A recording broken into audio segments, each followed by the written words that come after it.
ಹಾಂ ಹೇಳಿ. ಇದು ಆಟೋ ಒಂದು ಗಾಡಿ ಕಳ್ಸ್ಕೊಡಿದ್ರು. ಹಾಂ ಆಟೋ ಗಾಡಿ. ಹಲೋ. ಹಲೋ. ಹಾಂ ಹೇಳ್ರಿ. ಮಾಡಲ್ ಎಷ್ಟು ಗಾಡಿ ಇದು? ಹಾಂ ಗಾಡಿ ಮಾಡಲ್ ಎಷ್ಟು ಆಟೋ ಗಾಡಿ? ಗಾಡಿ ಮಾಡಲು 2015 ಮಾಡಲ್ ಐತಿ. ಓನರ್ ಎಷ್ಟಾಗಿದ್ದಾರೆ? 5ನೇ ಓನರ್ ನಾನು. ಡಾಕ್ಯುಮೆಂಟ್ಸ್ ರನ್ನಿಂಗ್ ಇದೆಯಾ?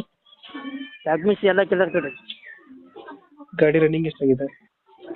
ರನ್ನಿಂಗು ಗಾಡಿ ಕೌಂಟ್ ಅಂತೂ 1 ಲಕ್ಷ ಮ್ಯಾಗ ಆಗೈತಿ. Tyre condition? ಟೈರ್ 90% ಅದಾವ ಟೈರ್. ಇಂಜಿನ್ ಚೆನ್ನಾಗಿದೆ ಗಾಡಿದು? ಹಾಂ ಇಂಜಿನ್ ಚೆನ್ನಾಗಿದೆ ಇಂಜಿನು? ಇಲ್ಲ, ಎಲ್ಲ ಹೋಗಿ ಎಲ್ಲ ಕಂಡೀಷನ್ ಇದೆ. ಬೇಕಾದವರು ಮೆಕ್ಯಾನಿಕ್ ಕರ್ಕೊಂಡ್ಬಂದು ಚೆಕ್ ಮಾಡ್ಬೋದು. ಎಷ್ಟು ಕೊಡುತ್ತೆ ಮೈಲೇಜ್ ಗಾಡಿ? ಹಾಂ ಮೈಲೇಜ್ ಎಷ್ಟು ಕೊಡುತ್ತೆ? ಸರಿಯಾಗಿ ಕೇಳಿಸ್ ಬರ್ತಾ ಇಲ್ಲ.